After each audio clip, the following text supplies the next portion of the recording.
कहानी की शुरुआत होती है शहर की सुनसान और अंधेरी गलियों से। हमारा हीरो अपनी जान बचाने के लिए पूरी ताकत से भाग रहा है, क्योंकि कुछ खतरनाक गुंडे हाथ धोकर उसके पीछे पड़े हैं। भागते भागते वो एक कोने में बैठे एक कमज़ोर से बूढ़े आदमी के पास से गुजरता है। अब सीन बदलता है और वो गुंडा अपनी गैंग के साथ उस बूढ़े आदमी के पास पहुंच जाता है। वो गुस्से और अकड़ में उससे पूछता है, ओए बुढ़े, वो लड़का जो अभी यहाँ से भागा, वो किस तरफ गया है? लेकिन वो बूढ़ा आदमी बिल्कुल शांत रहता है, मुंह से एक शब्द नहीं निकलता। ये देखकर गुंडे का दिमाग खराब हो जाता है। वो आओ देखता है ना ताओ, उस बूढ़े आदमी को कॉलर से पकड़कर हवा में उठा लेता है और चिल्लाता है, साले तुझे सुनाई नहीं देता क्या? कब से सवाल पूछ रहा हूं मैं। इसके बावजूद वो बूढ़ा आदमी अभी भी चुप रहता है, जैसे कि वो गूंगा हो। उसकी ये खामोशी उस गुंडे को और भड़का देती है। गुस्से में पागल होकर वो उसे मारने के लिए हाथ उठाता ही है कि तभी गली में एक दमदार आवाज गूंजती है, रुक जाओ। ये वही है, हमारा हीरो वापस आ गया है।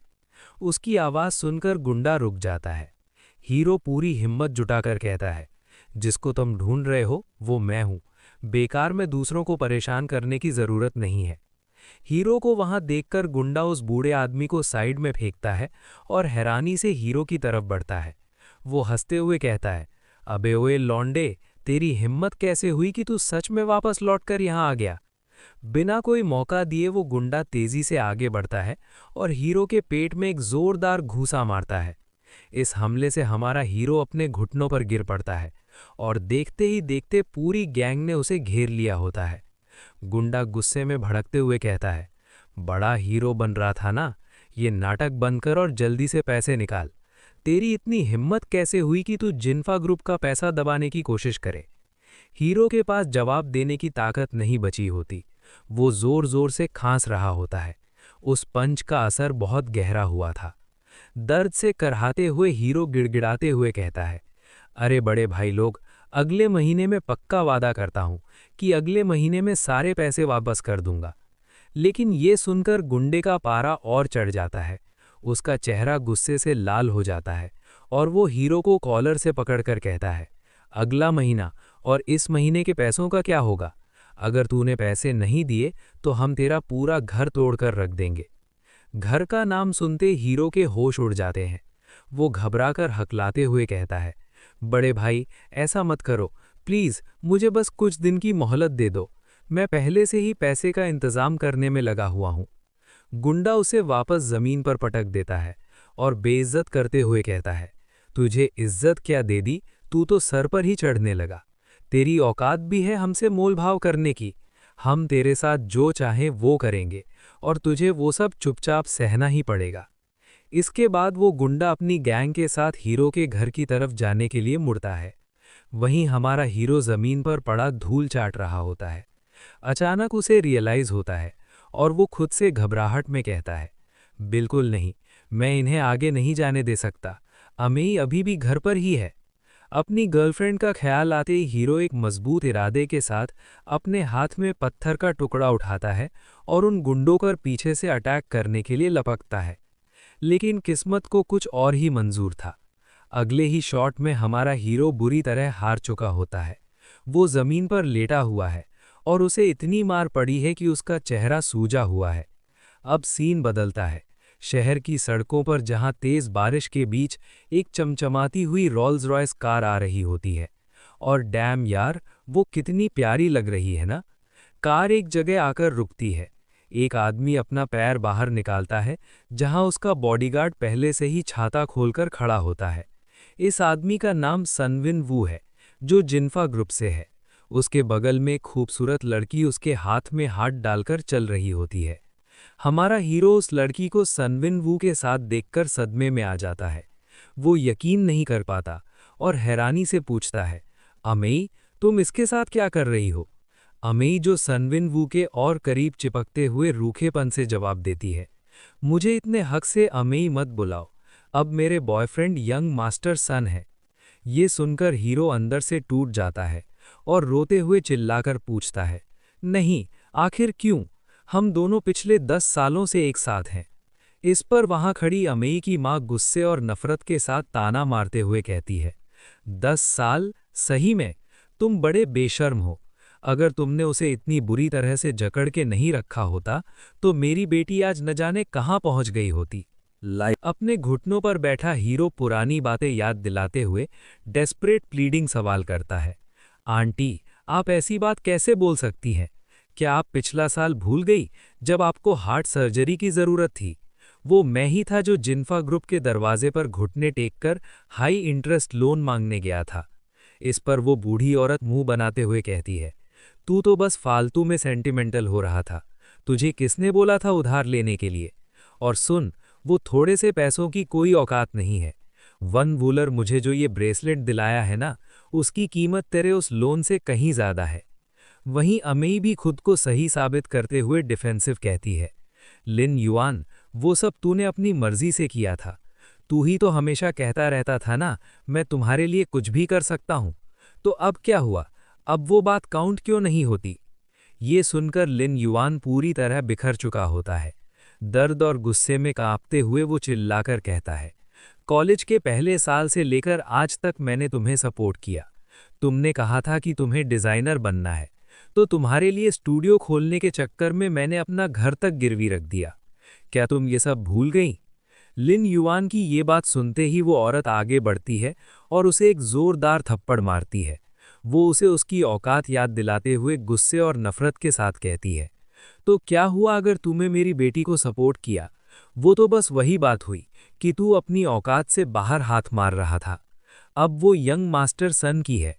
तेरे जैसे कंगाल को उसे पाने के सपने भी नहीं देखने चाहिए।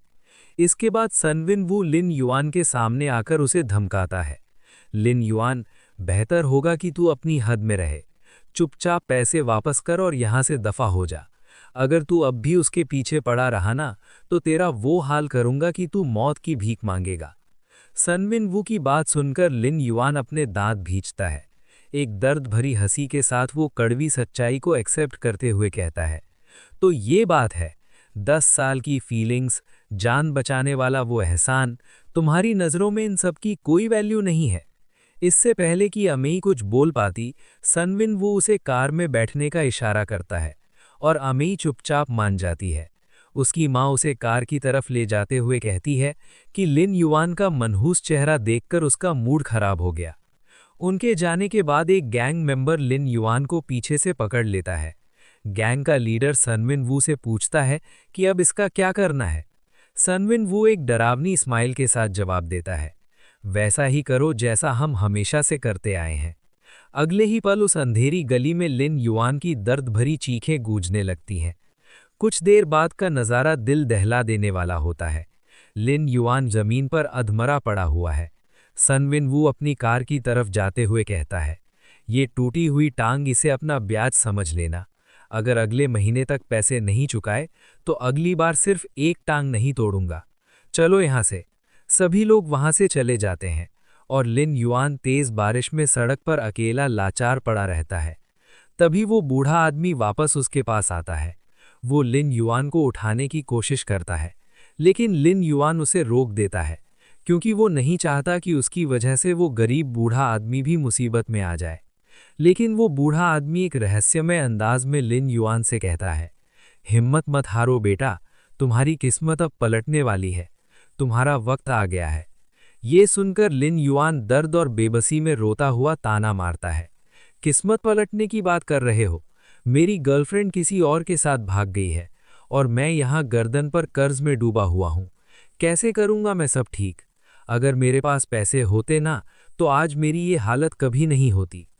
तभी अचानक उसके फ़ोन पर एक नोटिफिकेशन की ट्रिंग आवाज़ सुनाई देती है। वो चौंक कर चेक करने के लिए अपना फ़ोन निकालता है। स्क्रीन पर जो वो देखता है, उससे उसकी आंखें फटी की फटी रह जाती हैं। अचानक से उसके बैंक अकाउंट में 10 मिलियन युआन क्रेडिट हो चुके थे। उसका टोटल बैलेंस अब बढ़कर 10 मिलियन और 65 युआन हो गया था। लिन युआन अपने फ़ोन की स्क्रीन पर 10 मिलियन युआन क्रेडिट होने का मैसेज देखता है। एक पल के लिए तो उसे समझ ही नहीं आता कि रिएक्ट कैसे करे। बस वही ज़मीन पर बैठ जाता है। वो आंखें फाड़कर फ़ोन को घूरता है और हकलाते हुए चिल्लाता है, 10 मिलियन? भाई साहब, मैं कोई सपना तो नहीं देख रहा ना? वो हैरानी से खुद से बड़बड़ाता है, मतलब मैंने सोचा तो था कि कभी मेरे पास भी अंधा पैसा होगा, लेकिन ऐसे अचानक, ये तो कुछ ज़्यादा ही बड़ा कोइंसिडेंस नहीं हो गया? कहीं ऐसा तो नहीं कि जो मैंने सोचा वो सच में हो गया?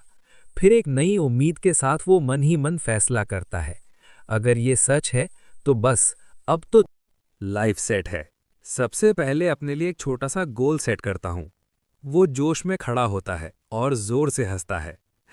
आखिरकार मेरी किस्मत पलटने का दिन आ ही गया। तभी अचानक उसका पैर फिसल जाता है और वो धड़ाम से वापस जमीन पर गिर जाता है। वहीं खड़ा वो रहस्यमयी बूढ़ा आदमी उसे हाथ बढ़ाकर हॉस्पिटल ले जाने का ऑफर देता है। फिर हमें कुछ देर बाद का सीन दिखाया जाता है। वो बूढ़ा आदमी लिन युआन को लेकर हॉस्पिटल की लॉबी में खड़ा है। उन्हें देखकर वहां खड़ा एक सूट बूट वाला आदमी नाक सिकोड़ते हुए कहता है, छी यार, ये भिखारी कहाँ से आ टपका, जिससे कितनी गंदी बदबू आ रही है। वहीं काउंटर पर बैठी रिसेप्शनिस्ट लिन युआन को ऊपर से नीचे तक घिन भरी नजरों से देखती है और रूखेपन से कहती है, ओह हेलो, मेडिकल फीस 500 युआना है और अगर रुकना है तो रेगुलर रूम का किराया एक दिन का 10,000 लगेगा। कैसे पे करोगे, कैश या कार्ड? वैसे तुम्हारे पास होगा क्या? रेट सुनकर लिन युआन के होश उड़ जाते हैं और वो हड़बड़ा कर कहता है, क्या, एक दिन का 10,000? अरे रहने दो, फिर मैं यहां नहीं रुकने वाला, ये तो लूट मचा रखी है। ये सुनकर वो रिसेप्शनिस्ट उसे हिकारत से देखती है और ताना मारते हुए कहती है, पैसे नहीं हैं, जब जेब में ढेला नहीं होता तो यहां आकर इतनी नवाबी क्यों दिखा रहे हो, चलो निकलो यहां से। रिसेप्शनिस्ट की बात सुनकर लिन युआन के चेहरे पर एक घमंडी मुस्कान आ जाती है। वो उसकी बात काटते हुए फुल एटीट्यूड में अपना कार्ड काउंटर पर पटकता है और ऑर्डर देता है, मुंह बंद रख और मुझे तुम्हारे सुपर वीआईपी वार्ड में उकना है। ये पकड़ कार्ड और स्वाइप कर इसे। रिसेप्शनिस्ट गुस्से में झटक कर उसके हाथ से कार्ड लेती है और मन ही मन सोचती है, बड़ा आया वीआईपी वाला, देखती हूँ इसमें कितने पैसे हैं। अगर ये कार्ड डिक्लाइन हुआ ना तो इस कंगाल की तो मैं खैर नहीं छोड़ूंगी। लेकिन अगले ही पल शौक उसके तोते उड़ जाते हैं, क्योंकि पेमेंट टर्र करके सक्सेसफुल हो जाती है। पैसा बोलता है बॉस। पेमेंट होते ही उसका रवैया गिरबिट की तरह बदल जाता है। वो बड़े प्यार और इज्जत से मस्का लगाते हुए कहती है, अरे सर, आप तो बुरा मान गए। जी बिल्कुल मिस्टर लिन, मैं अभी के अभी आपके लिए सारा पेपरवर्क निपटा देती हूँ, आप बस आराम कीजिए। कुछ देर बाद हमें वीआईपी वार्ड के अंदर का शानदार नज़ारा दिखाया जाता है, जहां लिन युआन मज़े कर रहा है। नरेटर बताता है, भाई वीआईपी वार्ड का तो माहौल ही अलग था। वहां 2 सुंदर डॉक्टर्स थीं जो लिन युआन को प्रोफेशनल मसाज दे रही थीं। खाने में महंगे विटामिन्स और बढ़िया 5 स्टार खाने का पूरा इंतजाम था। कुछ वक्त गुजरता है और लिन युआन की चोट भरती हुई दिखती है। नैरेटर आगे सॉफ्ट एम्फेसिस कहता है, इस शानदार देखभाल और सेवा पानी का असर ये हुआ कि उसकी घायल टांग अब धीरे धीरे पूरी तरह रिकवर होने लगी थी। तभी एक डॉक्टर बड़ी इज्जत के साथ लिन युआन के पास आती है और डिस्चार्ज पेपर्स थमाते हुए कहती है, रिस्पेक्टेड मिस्टर लिन, हमने आपका कंप्लीट चेकअप कर लिया है और आप अब पूरी तरह से फिट हैं। ये लीजिए आपके डिस्चार्ज पेपर्स। वो बड़े अदब से आगे ऐड करती है, और हाँ, हमने आपके लिए एक स्पेशल वीआईपी प्रायोरिटी चैनल भी शुरू किया है। फ्यूचर में कोई भी ज़रूरत हो, बस एक फ़ोन घुमा दीजिएगा, हम हाजिर हो जाएंगे। अगले सीन में हम देखते हैं कि लिन अब पूरी तरह रिकवर होकर हॉस्पिटल की लॉबी से बाहर जा रहा है। उसके साथ वो मिस्टीरियस बूढ़ा आदमी भी है। उन दोनों को जाता देख सभी डॉक्टर्स उनकी रिस्पेक्ट में अपना सिर नीचे झुका लेते हैं। अब लिन युआन की आंखों में गुस्सा और बदले की आग दिखाई देती है। वो पुरानी बातें याद करते हुए दांत भींचकर खुद से कहता है, उस वक्त आमे की माँ के इलाज के लिए मैंने एक बार भी नहीं सोचा और भारी ब्याज कर पैसा उठा लिया, सिर्फ इसलिए ताकि वो लोग आराम से रह सकें। लेकिन बदले में मुझे क्या मिला? धोखा। अब बहुत हो गया। मैंने जो कुछ भी खोया है, अब मैं वो सब वापस लेकर रहूंगा, सूद समेत। जब लिन युआन और वो मिस्टीरियस बूढ़ा आदमी हॉस्पिटल से बाहर आ जाते हैं, तब लिन बड़े आदर के साथ उस बूढ़े आदमी को काट देते हुए कहता है, बाबा, इस मुश्किल वक्त में मेरा साथ देने के लिए बहुत बहुत शुक्रिया। प्लीज़ ये पैसे रख लीजिए, मेरी तरफ से छोटी सी भेंट। बूढ़ा आदमी हड़बड़ा जाता है और मना करते हुए कहता है, अरे ये तुम क्या कर रहे हो बेटा, मैंने तो सच में ऐसा कुछ भी नहीं किया कि मैं ये पैसे लूं। लेकिन लिन युआन एक बड़ी प्यारी मुस्कान के साथ उनका हाथ पकड़कर कहता है, आप ऐसा मत बोलिए बाबा, किसी की छोटी सी मदद का बदला भी दिल खोल कर चुकाना चाहिए। सच कहूं तो मुझे लगता है मेरी किस्मत शायद आपकी वजह से ही पलटी है। आप मेरे लिए किसी मसीहा से कम नहीं है। सीन शिफ्ट होता है और हमें एक लाइव स्ट्रीमर दिखाई देता है जो लिन युआन और उस बूढ़े आदमी से थोड़ी दूर खड़ा है। वो अपने फ़ोन में देखकर लाइव ऑडियंस से बात कर रहा है। वो पूरे जोश में कैमरा की तरफ देखकर कहता है, गाइज, ऐसा लग रहा है कि आगे कुछ सीन हो गया है। चलो मैं वहां जाकर देखता हूं, शायद हम कुछ कंटेंट मदद कर सकें।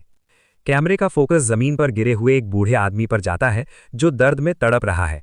लाइव चैट में लोग लगातार मैसेजेस भेजने लगते हैं। ओए स्ट्रीमर, जाओ मदद करो, डरपोक मत बनो, जल्दी कुछ पॉजिटिव एनर्जी दिखाओ भाई। वहीं पास खड़े लोगों में से एक बंदा मदद करने की बजाय बस कमेंट करता है, अरे लगता है कोई बूढ़ा आदमी बेहोश होकर गिर गया है। लाइव स्ट्रीम पर लोगों के इतने कमेंट्स देखकर एंकर की हालत खराब हो जाती है। उसे डर है कि कहीं ये कोई चाल ना हो। वो थोड़ा हिचकिचाते हुए कैमरा पर कहता है, यार गाइज ये कोई स्कैम तो नहीं है ना? मेरा तो मानना है कि हमें इन सब पंगे में पढ़ना ही नहीं चाहिए, कहीं लेने के देने ना पड़ जाएं। उसकी ये डरपोक बातें सुनकर लाइव चैट में लोग छी स्ट्रीमर से ये सब हैंडल नहीं होगा लिखकर उसका मजाक उड़ाने लगते हैं। तभी वहां हमारा हीरो लिन युवान पहुंचता है। वो स्ट्रीमर और बाकी तमाशबीनों को धक्का देकर साइड करते हुए तेजी से चिल्लाकर कहता है, हटो सामने से, रास्ता दो मुझे, तमाशा मत बनाओ। बिना एक पल गंवाए लिन युवान उस अनजान बूढ़े आदमी को अपनी पीठ पर उठा लेता है और तेजी से हॉस्पिटल की तरफ बढ़ने लगता है। ये देखकर स्ट्रीमर की ऑडियंस हीरो की तारीफ करने लगती है। देखो स्ट्रीमर, असली पॉजिटिव एनर्जी इसे कहते हैं। वहीं दूर खड़ा वो मिस्टीरियस बूढ़ा आदमी ये सब देखकर संतुष्टि से मुस्कुराता है। वो खुद पर नाज करते हुए धीरे से कहता है, मुझे पता था, मेरी परखी हुई नज़र कभी गलत नहीं हो सकती। मैंने बिल्कुल सही इंसान को चुना है। सीन हॉस्पिटल के इमरजेंसी रूम में शिफ्ट होता है। डॉक्टर सीरियस होकर फाइल चेक करते हुए लिन युवान को बताता है, देखिए हालत अच्छी नहीं है, पेशेंट को अचानक सेरेब्रल हेमरेज हुआ है, हमें अभी के अभी सर्जरी करनी पड़ेगी वरना इनकी जान नहीं बचेगी। ये सुनकर लिन युवान की आंखों में डिटर्मिनेशन आ जाती है। वो डॉक्टर से दमदार आवाज में कहता है, डॉक्टर यहाँ एक इंसान की जान का सवाल है, पैसे की टेंशन मत लीजिए, सारा खर्चा मैं उठाऊंगा। लिन युवान का जवाब सुन डॉक्टर प्रोफेशनल टोन में बात खत्म करते हुए कहता है, ठीक है समझ गया, आगे का हम संभाल लेंगे मिस्टर लिन। इस बीच नर्स और स्टाफ पेशेंट को स्ट्रेचर पर लेकर ऑपरेशन थिएटर की तरफ बढ़ जाते हैं। जब लिन युवान वहां से निकल रहा होता है तब डॉक्टर उसे हैरानी से देखता है और हल्का सा मुस्कुराकर ताना मारते हुए कहता है, लगता है जेब में पैसे आते ही इंसान का कॉन्फिडेंस भी 7वें आसमान पर पहुंच जाता है। हॉस्पिटल का सीन खत्म होता है और हमारा हीरो बाहर निकलता है। वो हॉस्पिटल के मेन गेट की सीढ़ियों पर आकर रुक जाता है। धूप उसके चेहरे पर पड़ रही है और वो पहले से काफी रिलैक्स्ड और कॉन्फिडेंट दिख रहा है। थोड़ी देर वहां खड़े रहने के बाद उसके चेहरे पर एक सुकून भरी मुस्कुराहट आ जाती है।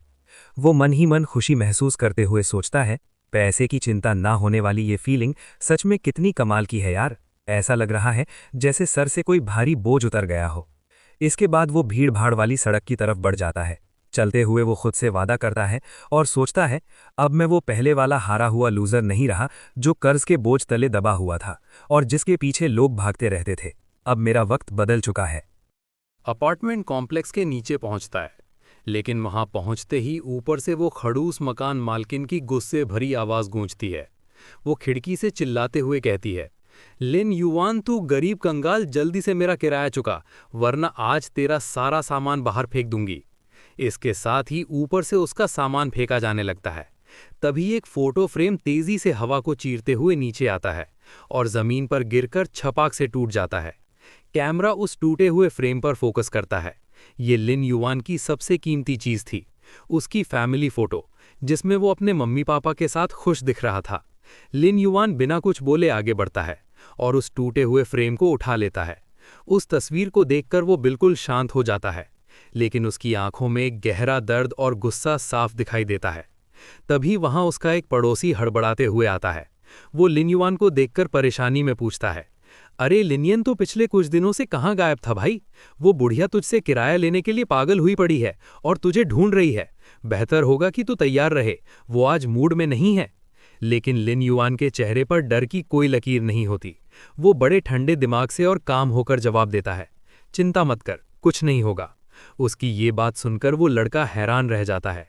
वो लिन युवान के कॉन्फिडेंट चेहरे को देखते हुए मन ही मन सोचता है, हैं? ये बंदा इतनी बड़ी मुसीबत में भी इतना शांत कैसे हो सकता है? इसे हुआ क्या है?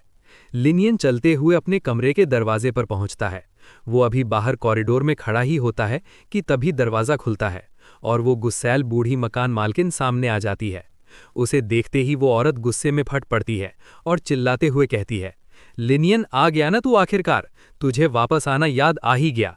वो दरवाजे पर खड़े खड़े ही लिनियन की तरफ उंगली दिखाकर धमकी देते हुए कहती है, कान खोलकर सुन ले, अगर आज तूने पिछले 3 महीने का बचा हुआ किराया अभी के अभी नहीं दिया तो यहां से जिंदा जाने के बारे में सोचना भी मत। वो खड़ूस मकान मालकिन दरवाजे पर खड़ी होकर नाक सिकोड़ते हुए लिनियन को घूरती है और बड़े ही गंदे तरीके से ताना मारते हुए कहती है, सच में यार, मेरी ही किस्मत फूटी थी जो तेरे जैसे कंगाल भिखारी से पाला पड़ा। पता नहीं कहां कहां से चले आते हैं मुंह उठा के, जेब में ढेला नहीं और नखरे देखो इनके। लेकिन लिनियन उसकी कड़वी बातों पर ध्यान देने के बजाय बड़े प्यार से अपने हाथ में पकड़ी उस टूटी हुई फैमिली फोटो को देखता है। उस तस्वीर में अपने मम्मी पापा का हंसता हुआ चेहरा देखकर वो इमोशनल हो जाता है और मन ही मन उनसे माफी मांगते हुए सोचता है, मम्मी पापा, मुझे माफ कर देना। मैंने अपनी जिंदगी के पहले हिस्से में आप लोगों को मेरे साथ सिर्फ दुख और तकलीफ ही दी। आप लोगों ने मेरे लिए बहुत सहा है। जब मकान मालकिन देखती है कि लिनियन उसकी बातों को इग्नोर करके फोटो में खोया हुआ है तो वो और भी ज्यादा चिढ़ जाती है और गुस्से में पैर पटकते हुए चिल्लाती है, ओए, मैं क्या यहाँ दीवारों से बात कर रही हूँ? सुनाई दे रहा है या नहीं तुझे? जवाब क्यों नहीं देता? इतना शोर शराबा सुनकर पीछे से एक कमरे का दरवाजा खुलता है और एक लड़का बाहर झांकता है। वो नींद और कंफ्यूजन में परेशान होकर पूछता है, अरे क्या हुआ यार, क्यों इतना शोर मचा रखा है? कोई शांति से रहने भी नहीं देता यहाँ? शोर सुनकर पड़ोसी भी बाहर आ जाते हैं।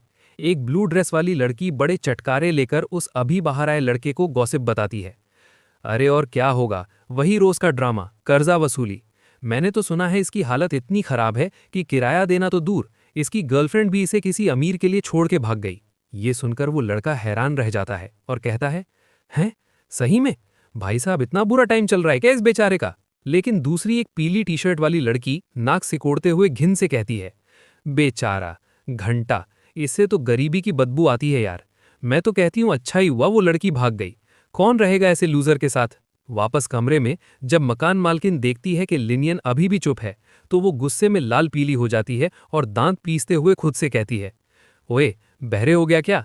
मेरी बातों को अनसुना कर रहा है? मेरे साथ ये साइलेंट ट्रीटमेंट मत खेल बुढ़िया के साथ।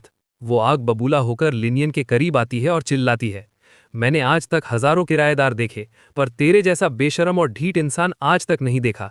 कान खोल के सुन ले लिनिवान, आज मैं तुझे छोड़ूंगी नहीं। वो झपट्टा मारते हुए आगे बढ़ती है और चीखती है, आज मुझे मेरा पैसा चाहिए, मतलब चाहिए। अगर तूने पैसे नहीं दिए तो मैं आज शाम को महाजो कैसे खेलूंगी? हाँ, पैसे निकाल। लेकिन तभी फटक, इससे पहले कि वो औरत उसे छू भी पाती, लिनियन बड़ी फुर्ती से उसका हाथ हवा में ही पकड़ लेता है। उसकी आंखों में अब वो पुराना डर नहीं बल्कि एक अलग ही कॉन्फिडेंस होता है और वो बड़े ठंडे दिमाग से पूछता है, बस सिर्फ इतनी सी बात के लिए इतना हंगामा? लिन युआन का ये नया रूप देखकर मकान मालकिन के पसीने छूट जाते हैं और वो हकलाते हुए शौक में पूछती है, हैं, इतनी सी बात? लिन युआन बड़े ही ठंडे दिमाग से उसका हाथ छोड़ता है और अपना फोन निकालता है। वो स्क्रीन पर कुछ टैप करता है और मकान मालकिन को दिखाते हुए कहता है, ले, भेज दिए तेरे पैसे, अब शांत हो जा। तभी मकान मालकिन के फोन पर एक नोटिफिकेशन की आवाज आती है, टिंग। वो फोन चेक करती है और स्क्रीन पर मैसेज फ्लैश होता है, जिफू बाओ पेमेंट रिसीव्ड 6000 युआन। वो एक पल के लिए हैरान रह जाती है और शक भरी नजरों से लिन युआन को देखती है और मन ही मन सोचती है, हाँ, इस कंगाल के पास सच में पैसे थे। मुझे तो लगा था ये आज भी बहाने बनाएगा। लेकिन लिन युआन के चेहरे पर कोई एक्सप्रेशन नहीं होता और वो बस चुपचाप खड़ा रहता है, जैसे ये 6000 युआन उसके लिए चिल्लर बराबर हों। मकान मालकिन उसके इस भाव न देने वाले एटीट्यूड को देखकर और भी ज्यादा कंफ्यूज हो जाती है। लेकिन असली धमाका तो अब होता है। गलती से या किस्मत से मकान मालकिन की नज़र लिन युआन के फोन की स्क्रीन पर पड़ जाती है, जहां ट्रांजैक्शन का कंफर्मेशन मैसेज खुला हुआ था। मैसेज में साफ साफ लिखा था, एक्सपेंडिचर 6000 युआन, बैलेंस 10,99,465.2 युआन। वो नंबर पढ़ते ही मकान मालकिन की आंखें फट के बाहर आ जाती हैं और वो कांपते हुए खुद से सवाल करती है, 10 मिलियन? क्या ये मजाक है? उसके पसीने छूटने लगते हैं और वो घबराहट में मन ही मन चीखती है, बेटा, ये कोई सपना तो नहीं है ना? इस लड़के के अकाउंट में इतना पैसा है कि मेरी ये पूरी खटारा बिल्डिंग भी बेच दूं तो उसका आधा भी नहीं मिलेगा। ये तो छुपा रुस्तम निकला। लिन युआन देख लेता है कि बुढ़िया ने उसका बैलेंस देख लिया है और वो बड़े स्टाइल में अपना फोन वापस जेब में रखता है और एक शार्प नजर से पूछता है, क्या हुआ? देख लिया जो देखना था? मकान मालकिन की तो बोलती बंद हो जाती है और वो हकलाते हुए बस इतना ही बोल पाती है, जी। तभी लिन युआन के दिमाग में एक शैतानी आइडिया आता है और वो एक शैतानी मुस्कुराहट के साथ, प्लेफुल मैनर्स के साथ कहता है, वैसे मैंने नोटिस किया है कि तुझे किराया वसूलने का बड़ा शौक है, तो मेरे दिमाग में एक आइडिया आया है। मकान मालकिन डर के मारे पूछती है, क्या क्या करने वाले हो तुम? लिन युआन सीधा उसके चेहरे पर बम फोड़ता है। मैं तुझे जिंदगी भर किराया वसूलने का मौका देने वाला हूं। मैं ये अपार्टमेंट खरीद रहा हूं। मकान मालकिन को तो अपने कानों पर यकीन ही नहीं होता। क्या खरीद रहे हो? लेकिन पीछे खड़े पड़ोसी जिन्हें 10 मिलियन वाली बात नहीं पता थी, ये सुनकर जोर जोर से हंसने लगते हैं और लिन युआन का मजाक उड़ाने लगते हैं। वो वाइट टी शर्ट वाला लड़का ताना मारते हुए कहता है, ओए गांव वाले, लगता है अभी जो थोड़े बहुत पैसे हाथ लगे हैं वो जेब में जल रहे हैं, है ना? तेरे माँ बाप ने जिंदगी भर गांव में मिट्टी खोदी होगी, तब जाके शायद एक ईंट खरीदने के पैसे जमा किए होंगे, और तू यहाँ बिल्डिंग खरीदने की बात कर रहा है। वो ब्लू ड्रेस वाली लड़की भी जहर उगलते हुए कहती है, सही कहा, इसकी औकात यहाँ का टॉयलेट खरीदने की भी नहीं है। जा वापस अपने मम्मी पापा से खाद के पैसे मांग कर ला, फिर बड़ी बड़ी बातें करना। वो तीसरी लड़की भी चिल्लाकर कहती है, निकम्मा कहीं का, बिल्कुल अपने इनकॉम्पिटेंट माँ बाप पर गया है, निकल यहाँ से, हमारी जगह गंदी मत कर।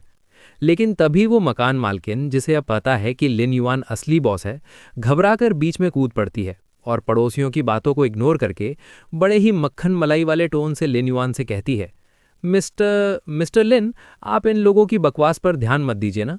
वो गिड़गिड़ाते हुए ऑफर देती है, देखिए, इस पूरी बिल्डिंग की मार्केट प्राइस वैसे तो 4.5 मिलियन है, लेकिन अगर आप इसे सच में चाहते हैं तो हम बात कर सकते हैं। अगले ही पल लिन युआन सीधा अपना ब्लैक कार्ड निकालता है और बड़े स्टाइल में मकान मालकिन की तरफ बढ़ा देता है। उसकी आंखों में एक शर्तिया चमक होती है जब वो कहता है, ये ले, इसमें पूरे 10 मिलियन है, बिल्डिंग के पैसे काट लेना और बाकी जो बचे उससे इस खटारा जगह को रेनोवेट करवाकर शहर का सबसे हाई एंड अपार्टमेंट बना देना। और हाँ, कोई चालाकी करने की कोशिश भी मत करना, वरना अंजाम बुरा होगा। पैसा देखते ही वो बूढ़ी मकान मालकिन तो पिघल ही जाती है और दोनों हाथों से कार्ड को ऐसे पकड़ती है जैसे कोई खजाना मिल गया हो। वो मक्खन लगाते हुए ओवरली रिस्पेक्टफुली कहती है, अरे सर, आप कैसी बातें कर रहे हैं? आप बिल्कुल निश्चिंत रहिए, मैं सब कुछ एकदम परफेक्ट करवा दूंगी, आपका हुक्म सर, आंखों पर। इसके बाद लिन युआन घूमता है और उन पड़ोसियों की तरफ देखता है। वो उन्हें घूरते हुए कहता है, अब तुम लोगों की बारी। अभी कुछ देर पहले तुम लोग मेरा मजाक उड़ा रहे थे और मेरे माँ बाप को गाली दे रहे थे, है ना? वो उंगली दिखाकर सीधा ऑर्डर देता है, कान खोलकर सुन लो, तुम लोगों के पास सिर्फ 3 दिन है, अपना बोरिया बिस्तर बांधो और यहाँ से निकल जाओ, वरना मुझे मत ब्लेम करना अगर मैंने धक्के मारकर बाहर निकाला तो। ये सुनकर वो पड़ोसी भड़क जाते हैं। वाइट टी शर्ट वाला लड़का और वो लड़की चिल्लाते हुए प्रोटेस्ट करते हैं, क्या? किस खुशी में? हमारी लीज अभी खत्म नहीं हुई है, हमने पैसे दिए, हम क्यों जाएं? लेकिन इससे पहले कि वो और कुछ बोल पाते, वो मकान मालकिन लाउड रोरिंग उन पर शेर की तरह धाड़ती है, ओए चुप, आवाज नीचे। किस खुशी में? क्योंकि अब इस बिल्डिंग का नाम लिन हो चुका है, अब यहां सिर्फ मिस्टर लिन का राज चलता है, समझे? सीन के एंड में लिन युआन कूल अंदाज में हाथ हिलाते हुए कॉरिडोर से निकल जाता है। पीछे खड़ी मकान मालकिन बूट लिकिंग करते हुए चिल्लाती है, सुन लिया तुम सब ने? मिस्टर लिन कितने महान हैं जो तुम्हें 3 दिन का टाइम दे रहे हैं, शुक्रिया अदा करो उनका। 3 दिन के बाद मुझे यहाँ एक भी इंसान दिखाई नहीं देना चाहिए। फिर बाद में हम देखते हैं कि रात हो चुकी है और शहर का सबसे महंगा ली जियांग ग्रैंड होटल रोशनी में नहा रहा है। होटल के एंट्रेंस पर रेड कारपेट बिछा हुआ है और ऊपर एक बड़ा सा डिजिटल बैनर चल रहा है, warmly welcome President Li of Hai City to Jiang City. Lin Yuan सस्ता सा बैग टांगे हुए बिना किसी डर के उस रेड कारपेट पर चलता हुआ होटल के अंदर एंट्री मारता है। वहां खड़ी रिसेप्शनिस्ट प्रोफेशनल स्माइल के साथ उसे ग्रीट करती है, हेलो सर, क्या आपका रिजर्वेशन है? लिन युआन के हुलिये को देखकर उसे लगता है कि इसने सस्ते ऐप से बुकिंग की होगी और वो अज्यूम करते हुए पूछ लेती है, आपने मीटुआन या हुआ से बुकिंग की है ना? ये सुनकर लिन युआन थोड़ा ऑकवर्ड हो जाता है और हिचकिचाते हुए जवाब देता है, नहीं, दोनों में से कोई नहीं। अभी लिन युआन रिसेप्शनिस्ट से बात कर ही रहा होता है कि तभी उसे पीछे से सुमी की आहट होती है, जो सुन वनवू नाम के अमीर आदमी के साथ खड़ी थी। लिन युआन के मुंह से निकलता है, सुमी? सुन वनवू? सुमी की नज़र जैसे ही लिन युआन पर पड़ती है, उसका चेहरा घिन से भर जाता है और वो उसे जलील करना शुरू कर देती है। लिन युआन, तू सुधरेगा नहीं ना? होश में आ जा यार, अब हमारे बीच कुछ नहीं हो सकता, समझा? वो आगे गुस्से में ताना मारती है, अगर तेरे पास थोड़ा सा भी दिमाग बचा है ना, तो चुपचाप यहाँ से दफा हो जा। प्लीज़ यार, मेरा पीछा करना बंद कर और मुझे परेशान मत कर। तेरी शक्ल देखकर ही मूड खराब हो जाता है। लिन युआन बिना किसी इमोशन के ताना मारता है, मैडम, लगता है तुम बहुत बड़ी गलतफहमी में जी रही हो, इतना भी इंपॉर्टेंट मत समझो खुद को, मैं यहाँ तुम्हारे लिए नहीं आया हूँ। सुमी गुस्से में चिल्लाती है, नाटक बंद कर, समझा? तू यहाँ मेरा पीछा करते हुए आया है ताकि घुटनों पर बैठकर मुझसे माफी मांग सके और हम वापस साथ हो जाएं, है ना? झूठ मत बोल। पीछे खड़ा सुन वनवू हंसते हुए भड़काता है। खैर डार्लिंग, क्यों ना इसे सच में घुटनों पर बिठाया जाए, जरा मैं भी तो देखूं कि ये सिप कुत्ते की तरह भौंकता कैसा है। लिन युआन का गुस्सा बढ़ जाता है और वो दांत भींचकर कहता है, तुम लोग अब हद पार कर रहे हो, किसी को इतना भी मत सताओ कि वो। लेकिन तभी 3-4 तगड़े गुंडे आता है और लिन युआन के कंधे पर हाथ रखकर धमकाते हैं। अबे ओए, तो क्या उखाड़ लेगा तू? हाँ, शुक्र मना कि हमने अभी तक तेरी टांगे तोड़कर हाथ में नहीं दी हैं, लिन डेड बीट। वो गुंडा पूछता है, बहुत उड़ रहा है ना तू? बोल, पैसे का इंतजाम हुआ या आज तेरा दी एंड कर दें यहां सबके सामने? सुमे घमंड में चूर होकर लिन युआन को धमकाती है। सुन बे कंगाल, आज यंग मास्टर सुन यहाँ एक बहुत बड़े वीआईपी को रिसीव करने आए हैं। चुपचाप कोने में पड़े रहना, अगर कोई गड़बड़ की ना तो तुझसे बुरा हाल किसी का नहीं होगा। लिन युआन गुंडे का हाथ झटकता है और सुमे की तरफ ठंडी नजर डालते हुए कहता है, तुम्हारा ये भाषण अब खत्म हो जाना चाहिए। मैं यहाँ होटल में रुकने आया हूँ, तुम लोगों का ये फालतू का शोर शराबा सुनने नहीं। सुमी चीखती है, जलील इंसान, तेरी हिम्मत कैसे हुई मुझसे जुबान लड़ाने की? तू अपनी औकात भूल गया है क्या? और वो थप्पड़ चलाने के लिए हाथ उठाती है। लिन युआन फुर्ती से सुमे का हाथ हवा में ही पकड़ लेता है और कहता है, मेरे पास तुम जैसे लोगों के साथ उलझने का फालतू टाइम नहीं है, मेरे रास्ते से हटो। ये देखकर वो लाल बेंडाना वाला गुंडा बिल्कुल पागल हो जाता है। उसे यकीन नहीं होता कि ये कंगाल लड़का इतनी हिम्मत दिखा रहा है। वो गंदी गाली देते हुए चिल्लाता है, अबे कूड़े के ढेर, तू हमें इग्नोर करके कहाँ जा रहा है? लगता है तेरी खाल में आज कुछ ज्यादा ही खुजली हो रही है। और वो पूरी ताकत से मुक्का जड़ देता है। रुक साले, अभी बताता हूं तुझे। लेकिन इससे पहले कि वो मुक्का लिन युआन के चेहरे पर लगे, वहां किसी की आवाज गूंजती है जो कि उस गुंडे को रुकने के लिए कहती है। ये आवाज सुनते ही गुंडे का हाथ हवा में ही जम जाता है। सुन वेनवू, सुमेई और बाकी लोग हड़बड़ाकर दरवाजे की तरफ देखते हैं, जहां जिन्फा ग्रुप का सबसे बड़ा पार्टनर प्रेसिडेंट ली टियान यांग अपने बॉडीगार्ड्स के साथ खड़ा होता है। सुन वेनवू उन्हें देखते ही हकलाने लगता है। प्रेसिडेंट ली। उसे गलतफहमी हो जाती है कि प्रेसिडेंट ली इस शोर शराबे और कचरे को देखकर गुस्सा हो गए हैं, इसलिए वो तुरंत मक्खन लगाने के लिए आगे बढ़ता है, अपने बॉडीगार्ड्स को इशारा करता है और लिन युआन की तरफ उंगली दिखाकर चिल्लाता है, पकड़ो इसे। इशारा मिलते ही बॉडीगार्ड्स लिन युआन को कंधों से जकड़ लेते हैं और घसीटकर बाहर फेंकने लगते हैं। सुन वेनवू सफाई देते हुए बोलता है, प्रेसिडेंट ली, माफी चाहता हूं, ये आदमी एक सड़क छाप डेड बीट है। इसने हमारे पैसे नहीं लौटाए और ऊपर से यहां तमाशा कर रहा है। फिर पूरे कॉन्फिडेंस में कहता है, आप चिंता मत कीजिए, ये कचरा आपकी आंखें गंदी कर रहा है, मैं अभी इसे लात मारकर बाहर निकलवाता हूं। लेकिन जैसे ही प्रेसिडेंट ली देखते हैं कि लिन युआन को गंदे तरीके से पकड़कर धक्के दिए जा रहे हैं, उनका गुस्सा फट पड़ता है। वो अपनी लाठी हवा में उठाकर पूरी ताकत से जमीन पर पटकते हैं। ठाक तेज आवाज पूरे हॉल में गूंज जाती है और सबके दिलों में डर बैठ जाता है। सब वहीं थक जाते हैं। प्रेसिडेंट ली गुस्से में दहाड़ते हैं, तेरी हिम्मत कैसे हुई? और सुन वेनवू के चेहरे के पास आकर चिल्लाते हैं, छोड़ उसे, अगर तूने मिस्टर लिन को एक उंगली भी लगाई तो सुन ले, कल सुबह तक तेरा जिन्फा ग्रुप सड़क पर भीख मांगता दिखेगा। मैं तेरी पूरी कंपनी को मिट्टी में मिला दूंगा। ये सब देखकर पास खड़े दो लोग आपस में फुसफुसाते हैं कि लिन युआन जैसा गरीब क्या सच में प्रेसिडेंट ली को जानता है? तभी प्रेसिडेंट ली गुस्से में सुन वेनवू को धक्का देकर अलग करते हैं और पूरे आदर के साथ लिन युआन के पास जाकर कहते हैं, मिस्टर लिन, आखिरकार मैंने आपको ढूंढ ही लिया। लिन युआन हैरानी से पूछता है, आप कौन? प्रेसिडेंट ली गर्व से बताते हैं, मेरा नाम ली टियान यांग है। आप शायद भूल गए, लेकिन आप हमारे ली परिवार के मसीहा हैं। फिर पुरानी बात याद दिलाते हैं, जिस दिन मेरे पिता सड़क पर बेहोश होकर गिर गए थे, उनकी जान आपने ही बचाई थी। आपने चुपचाप 1,20,000 युआन का बिल भरा और बिना नाम बताए चले गए। ये सुनते ही सुन वेनवू बीच में टोकता है और कहता है कि ये नामुमकिन है। वो तुरंत फोन निकालकर लिन युआन का कर्ज वाला प्रोफाइल प्रेसिडेंट ली के सामने दिखाता है। प्रेसिडेंट ली, आपको गलतफहमी हो रही है, ये तो एक नंबर का कंगाल है, इसके पास रेंट भरने के पैसे तक नहीं है, ये 1,20,000 युआन कहां से लाएगा? लेकिन प्रेसिडेंट ली उसकी बकवास अनसुनी करके अपना फोन निकालते हैं और हॉस्पिटल की सीसीटीवी फुटेज उसके मुंह पर दिखाते हुए कहते हैं, अपनी बकवास बंद कर और आंखें खोलकर देख। स्क्रीन पर साफ दिखता है कि लिन युआन ही उनके पिता की मदद कर रहा था। ये देखकर सुन वेनवू और सुमेई की बोलती बंद हो जाती है और वो बस हकलाते रह जाते हैं। ये कैसे हो सकता है? इसके बाद प्रेसिडेंट ली एक शानदार बॉक्स खोलते हैं जिसमें चमकदमा डायमंड कार्ड होता है। वो सम्मान से लिन युआन को देते हुए कहते हैं, मिस्टर लिन, ये मेरी तरफ से छोटा सा शुक्रिया है। ये डायमंड कार्ड पूरी दुनिया में कहीं भी चलेगा। और फिर ऐसा ऐलान करते हैं जिसे सुनकर सबके होश उड़ जाते हैं। और आज से ली परिवार आपका सारा खर्च उठाएगा, चाहे वो कुछ भी हो। इतना कहते ही होटल के सारे ब्लैक सूट बॉडीगार्ड्स एक साथ पूरे डिसिप्लिन में लिन युआन के सामने घुटनों पर बैठ जाते हैं और एक सुर में चिल्लाते हैं, ओल्ड मास्टर की जान बचाने के लिए आपका बहुत बहुत धन्यवाद मिस्टर लिन। ये नज़ारा देखकर सुमेई और सन वेनवू के चेहरे का रंग उड़ जाता है और उनके मुंह से बस हैरानी भरी आवाज़ निकलती है। VIP diamond card. सिर्फ वही नहीं बल्कि उस कार्ड की चमक देखकर आसपास खड़ी भीड़ में भी हलचल मच जाती है। किसी को अपनी आंखों पर यकीन नहीं हो रहा होता। दो लड़के डर और एक्साइटमेंट में आपस में फुसफुसाते हैं, अरे बाप रे, मैंने सुना है कि पूरे शहर में कुल मिलाकर सिर्फ 3 लोग हैं जिनके पास ये कार्ड है। लेकिन इतनी बड़ी और कीमती चीज सामने होने के बावजूद लिन युआन के चेहरे पर लालच की एक भी झलक नहीं आती। वो शांति से हाथ आगे बढ़ाकर ऑफर ठुकराते हुए प्रेसिडेंट ली की आंखों में देखकर नम्रता से कहता है, प्रेसिडेंट ली, आपकी दरियादिली के लिए धन्यवाद, लेकिन किसी की जान बचाना एक इंसान का फर्ज होता है। मैं ये कार्ड नहीं ले सकता। इतना कहकर उसका ध्यान बगल में खड़े सन वेनवू पर जाता है और वो तेज नजरों से उसे देखते हुए सबको सुनाते हुए कहता है, और जहां तक पुराने हिसाब की बात है वो मैं खुद एक एक करके बराबर करूंगा।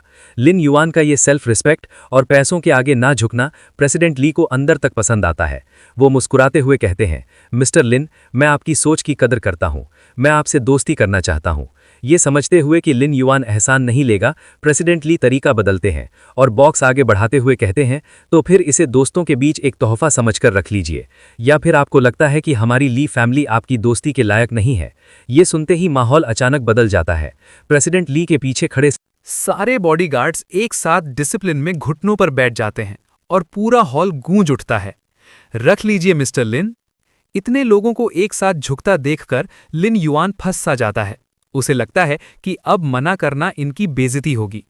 थोड़ी ऑकवर्ड फीलिंग के साथ सिर खुजलाते हुए वो कहता है, मेरा वो मतलब नहीं था। ठीक है, अगर ऐसी बात है तो मैं इसे फिलहाल रख लेता हूं।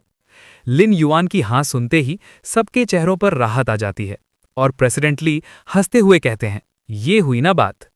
एक तरफ जहां प्रेसिडेंट ली और लिन युआन के बीच दोस्ती पक्की हो रही होती है, वहीं दूसरी तरफ सुमेई की जलन अब भी शांत नहीं होती। वो दूर खड़ी नाक सिकोड़ते हुए खुद से बुदबुदाती है, छी, इस कचरे की किस्मत आज कुत्ते के गोबर पर गिर गई है। लेकिन तभी माहौल फिर बदलता है। प्रेसिडेंट ली सुमेई को पूरी तरह इग्नोर करके सन वेनवू की तरफ देखते हैं और ठंडे लहजे में पूछते हैं, तुम सन वेनवू हो राइट? सन वेनवू तुरंत सीधा खड़ा हो जाता है। उसे लगता है अब कोई फायदा मिलने वाला है। वो झुककर कहता है, जी प्रेसिडेंट ली, क्या आदेश है? प्रेसिडेंट ली बिना किसी इमोशन के बोलते हैं, मेरा प्रेसिडेंशियल स्वीट तुरंत मिस्टर लिन के नाम ट्रांसफर करो। सर्विस मेरे स्टैंडर्ड्स की होनी चाहिए और बिल मैं खुद पे करूंगा। ये सुनते ही सन वेनवू और सुमेई के पैरों तले जमीन खिसक गई। सन वेनवू हकलाते हुए चिल्लाया, क्या? इसे सर्व करें? फिर उसकी हिम्मत बढ़ गई और वो प्रोटेस्ट करने लगा, प्रेसिडेंट ली, मजाक मत कीजिए, ये तो बस एक डेड बीट है, हम इसे क्यों सर्व करेंगे? सुमेई ने भी आग में घी डालते हुए बीच में कूदकर कहा, बिल्कुल सही, ये भिखारी है, इसकी क्या औकात है प्रेसिडेंशियल स्वीट में रहने की? उनकी ये बदतमीजी सुनते ही प्रेसिडेंट ली का गुस्सा 7वें आसमान पर पहुंच गया। उनके पीछे खौफनाक ओरा छा गया और वो ठंडे लेकिन खतरनाक लहजे में बोले, ओह, तुम दोनों हमारे ली फैमिली के बेनिफैक्टर की बेइज्जती कर रहे हो, यानी तुम मेरी ली फैमिली को नीचा दिखा रहे हो। और इससे पहले कि सन वेनवू कुछ समझ पाता, प्रेसिडेंट ली ने सीधा बम फोड़ दिया। अगर ऐसा है तो मुझे नहीं लगता कि नॉर्थ वेस्ट एशिया प्रोजेक्ट तुम्हारी कंपनी को देना चाहिए।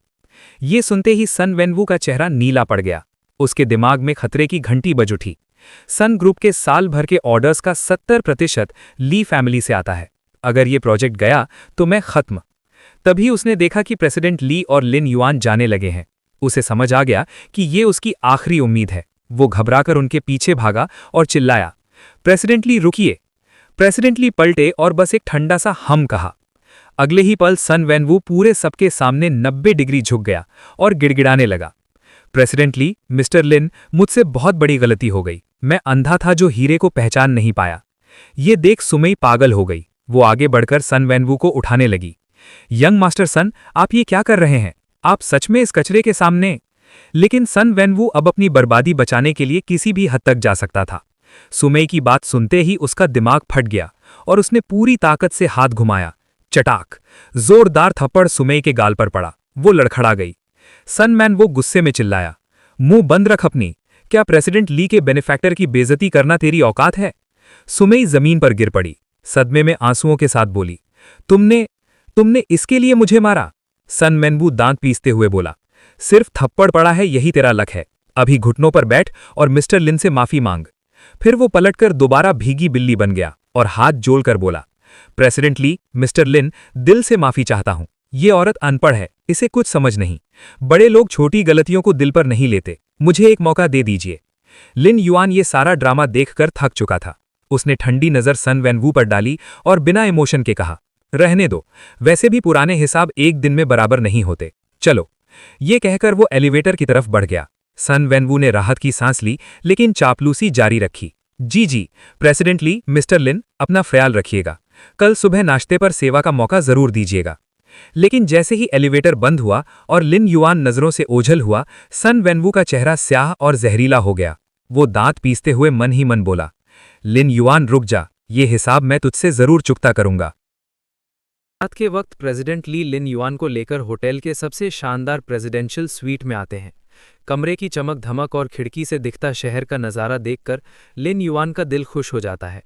प्रेसिडेंट ली उसके चेहरे पर वो सुकून देखकर मुस्कुराते हुए पूछते हैं, कैसा लगा मिस्टर लिन? सब पसंद आया ना? लिन युआन पूरे कॉन्फिडेंस और खुशी के साथ जवाब देता है, बिल्कुल, मज़ा आ गया। लेकिन तभी माहौल अचानक बदल जाता है। प्रेसिडेंट ली की मुस्कुराहट एक शैतानी तेवर में बदल जाती है। वो घूमते हैं और अचानक अपने बॉडीगार्ड्स को चिल्लाकर ऑर्डर देते हैं, अच्छा तो फिर देर किस बात की, उठाओ इसे। पीछे खड़े बॉडीगार्ड्स तुरंत हरकत में आते हैं और एक सुर में चिल्लाते हैं, जी बॉस। ये सुनते ही लिन युआन के तोते उड़ जाते हैं। उसे लगता है ये कोई जाल था। वो घबराकर पीछे हटता है। उसके पसीने छूटने लगते हैं और वो डरकर चीखता है, अरे इसका क्या मतलब है? ये तुम लोग क्या कर रहे हो? पर इससे पहले कि वो भाग पाता, नज़ारा बदल जाता है। ये कोई हमला नहीं बल्कि रॉयल सेवा थी। सीन कट होता है और लिन युआन अब बाथरूम पहने एक आरामदायक सोफे पर लेटा हुआ दिखता है, जहां दो लड़कियां उसे बड़े आराम से मसाज दे रही हैं। लिन युआन अब शांत होकर आंखें मूंदे पड़ा था। प्रेसिडेंट ली पीछे खड़े होकर मुस्कुराते हुए पूछते हैं, क्यों, आया आराम? जब तक आप खुश हैं, हम खुश हैं। जाते जाते वो अपना कोट ठीक करते हुए एक आखिरी बात जोड़ते हैं, ये बस मेरी तरफ से आपके लिए एक छोटी सी सेवा थी। एक और बात, कल मैं और मेरे पिताजी आपके पेरेंट्स से मिलने आएंगे। हमें उनका शुक्रिया जो अदा करना है। प्रेसिडेंट ली के जाने के बाद कमरे में गहरा सन्नाटा छा जाता है। लिन युआन अकेला उस बड़ी सी खिड़की के पास जाकर खड़ा हो जाता है, जहां से पूरा शहर रोशनी में नहाया हुआ दिख रहा था। वो उस नज़ारे को देखता है और मन ही मन सोचता है, तो ये होती है अमीरों की दुनिया। इसका तो अलग ही नशा है। उसका ध्यान अपनी पुरानी जिंदगी पर जाता है। वो खुद से वादा करता है, मम्मी पापा, पहले मैं मजबूर था, आपको वो खुशियां नहीं दे पाया जिसके आप हकदार थे, पर अब वक्त बदल गया है। उसकी आंखों में एक नया जुनून आ जाता है।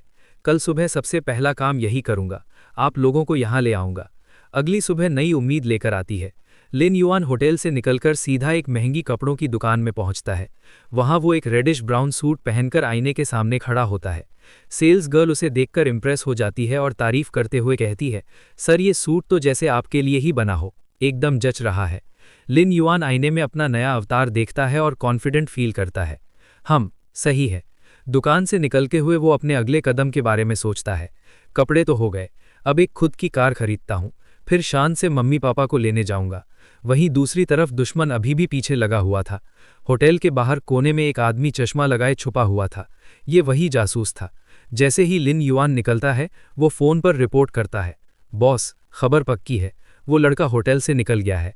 कार के अंदर बैठा उसका बॉस फ़ोन में लिन युआन की फ़ोटो देखकर ड्राइवर को ऑर्डर देता है, चलो आज इसका तमाशा बनाते हैं। कुछ देर बाद लिन युआन एक चमचमाते हुए कार शोरूम में एंट्री मारता है।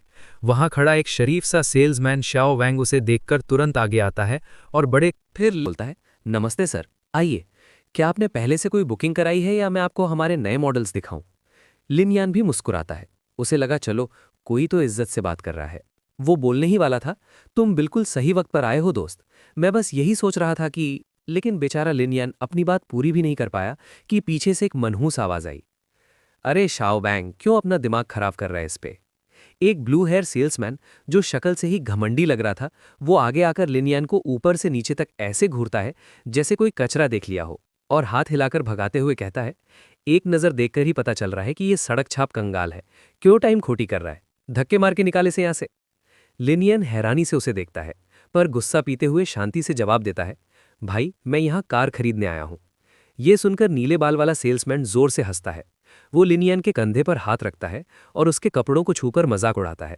अबे चल ना, ये जो 2 कौड़ी के कपड़े पहनकर तू यहाँ चला आया है ना, इनसे तेरी औकात साफ दिख रही है। यहाँ क्लाइंट बनने का नाटक कर रहा है। अब लिनियन का दिमाग खराब हो जाता है। वो गुस्से में उस बदतमीज सेल्समैन का हाथ झटक देता है और ठोस आवाज में कहता है, मुझे तुमसे बात करने में कोई दिलचस्पी नहीं है, हटो यहाँ से। ये देखकर सेल्समैन का ईगो हर्ट हो जाता है। वो गुस्से में आगे बढ़ता है और चिल्लाता है, तू। लेकिन इससे पहले कि सेल्समैन कुछ और कर पाता, अचानक दरवाजे की तरफ से एक तीखी और जानी पहचानी आवाज आती है। अरे वाह, जरा मैं भी तो देखूं कौन सा बदबूदार भिखारी आजकल इतना घमंड दिखाने लगा है। सबकी नजरें उधर घूम जाती हैं।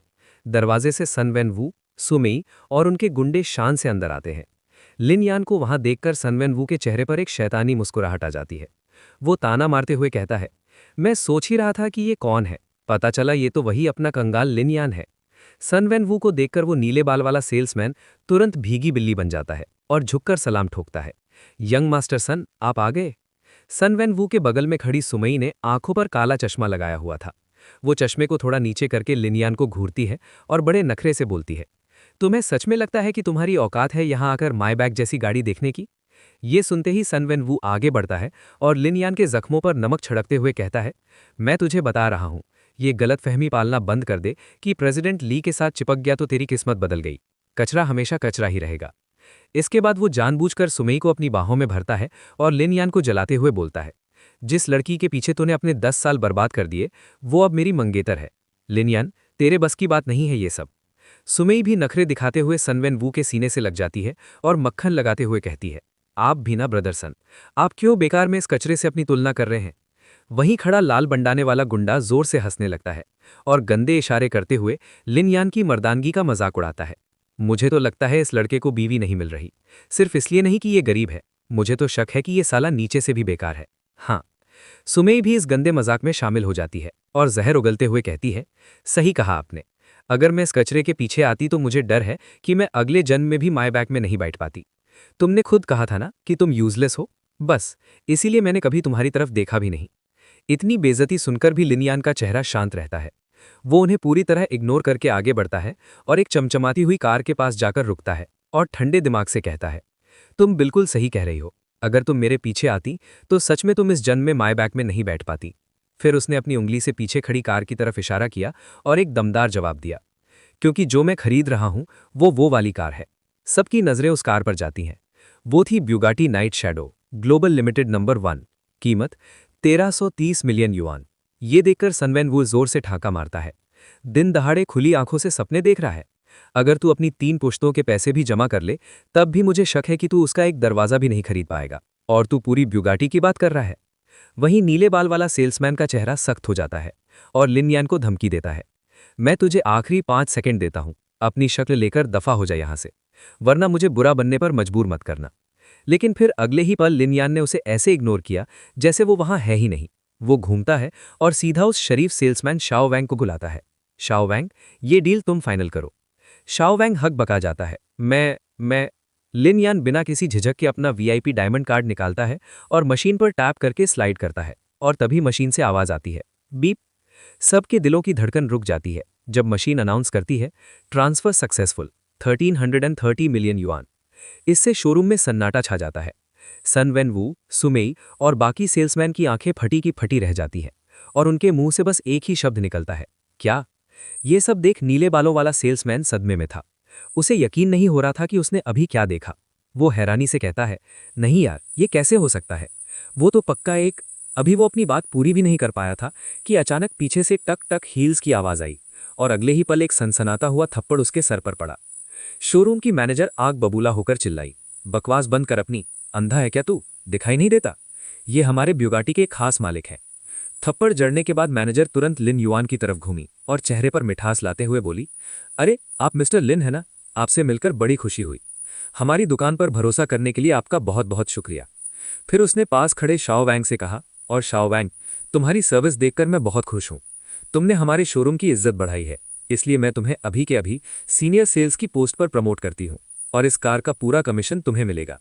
उसने मुड़कर लिन युआन से कंफर्म किया, मिस्टर लिन, सही कहा ना मैंने? शाओ वैंग बेचारा खुशी के मारे रोने जैसा हो गया। वो झुककर बोला, thank you manager, thank you Mister Lin. Yuan उस नीले बाल वाले सेल्समैन को ताना मारते हुए मैनेजर की बात का जवाब देता है, ये आपके रूल्स हैं, और वैसे भी उन लोगों के मुकाबले जो दूसरों को कुत्ते वाली नज़रों से नीचा दिखाते हैं, शाओ वैंग ने मुझे इंसान समझा, वो इसका हकदार है। मैनेजर ने हामी भरते हुए कहती है, मिस्टर लिन, आप बिल्कुल सही कह रहे हैं। इसके तुरंत बाद मैनेजर तुरंत उस नीले बाल वाले सेल्समैन की तरफ उंगली उठाती है और चीखकर फैसला सुनाती है, सुना तूने? तू नौकरी से फायर्ड है। वो सेल्समैन सदमे में क्या चीख उठा। अपनी बर्बादी देखकर वो तुरंत मैनेजर के सामने गिड़गिड़ाते हुए कहता है, नहीं मैनेजर, मुझे पता है मैं गलत था, मैं मरने लायक हूँ, मैंने इन लोगों को देखने में गलती कर दी, प्लीज़ मुझे मत निकालिए, बस एक और मौका दे दीजिए, सिर्फ एक बार। जब मैनेजर ने गुस्से में मुंह फेर लिया तो वो भागकर लिन युआन के रास्ते में आ गया और घुटनों के बल घिसटते हुए हाथ जोड़कर रोने लगा, मिस्टर लिन, मेरे दादाजी माफ़ कर दो मुझे, ये मैं था जो अंधा हो गया था, मेरी आंखें कुत्तों जैसी हो गई थी जो मैंने आपको नहीं पहचाना। आप तो बड़े दिल वाले हो, प्लीज़ एक बार सिफारिश कर दो ना, मैं ये नौकरी नहीं खो सकता।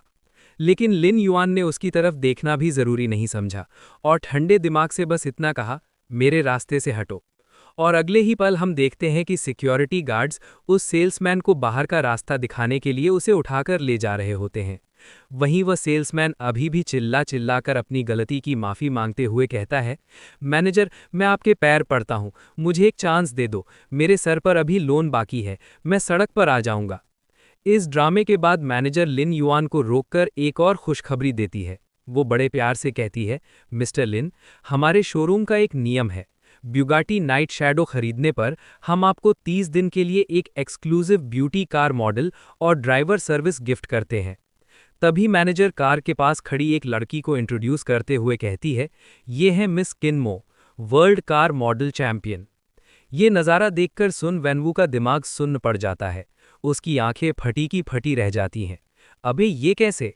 जलन के मारे सुन वैनवू आगे बढ़ता है, लेकिन सिक्योरिटी गार्ड्स तुरंत उसे रोकते हुए कहते हैं, सर पीछे हटिए, सिर्फ ब्यूगैटी ओनर ही मिस किन के करीब जा सकते हैं।